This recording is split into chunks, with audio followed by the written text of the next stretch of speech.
And lastly, let's take a look at the role of Mexican Americans in the Civil War in Texas, right? So, what did the Tejanos do during the Civil War?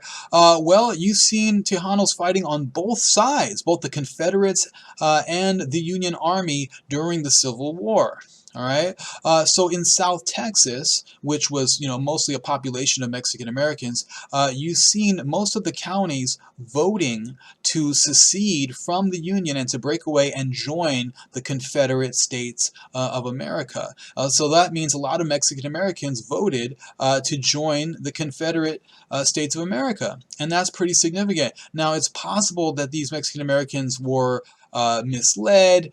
Maybe joining the Confederacy was portrayed to them in a different way than what it actually was, and maybe they didn't know what they were voting for totally. But you have some Mexican Americans who did not want to join the Confederacy, and so you see some resistance. And so an example of this resistance would be the Ochoa insurrection. This takes place in Zapata County in Texas. And so Antonio Ochoa will lead a group of about 40 Mexican Americans, and they'll take over a part of Zapata County, and they threaten violence against Anglo-Americans if they choose to break away from the Union and join the Confederacy. Ultimately, the insurrection is put down, but this is an example of Mexican Americans who did not want to join the Confederacy and actually took measures to stop that.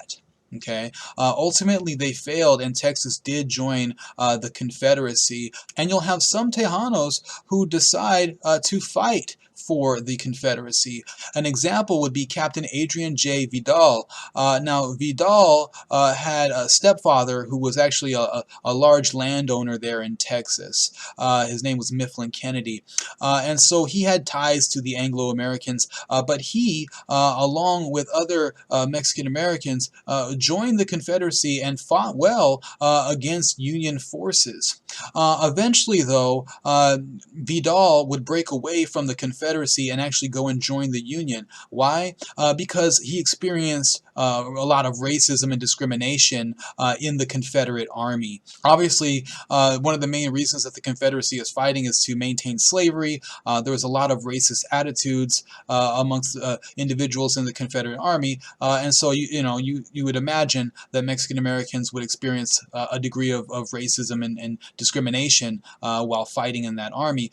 So eventually, Vidal would break away and abandon the Confederate Army and join Union forces, and he would actually lead forces against the Confederate Army. He would also act as a scout for the Union Army. Eventually, though, Vidal would get frustrated with the Union Army as well because he experienced discrimination there as well, and so he would break away from the Union Army and resign. But the Union went after him and said that he didn't resign, but he actually was a deserter, and so Vidal was forced to go into Mexico, and eventually he would be captured and executed by Mexican authorities there. Okay, so this brings us to the end of the lecture. We talked a lot about what was going on during the Civil War and the role that Mexican Americans played. We also took a look at the various regions that were captured from Mexico during the Mexican American War, California, New Mexico, and as well as Texas. And we were taking a look at how the Treaty of Guadalupe Hidalgo was eventually violated, and many Mexican Americans lost their land due to a number of different measures, a lot of them legal measures taken by Anglo-Americans to make sure that those lands were taken from Mexican Americans and fell into the hands of Anglo-Americans.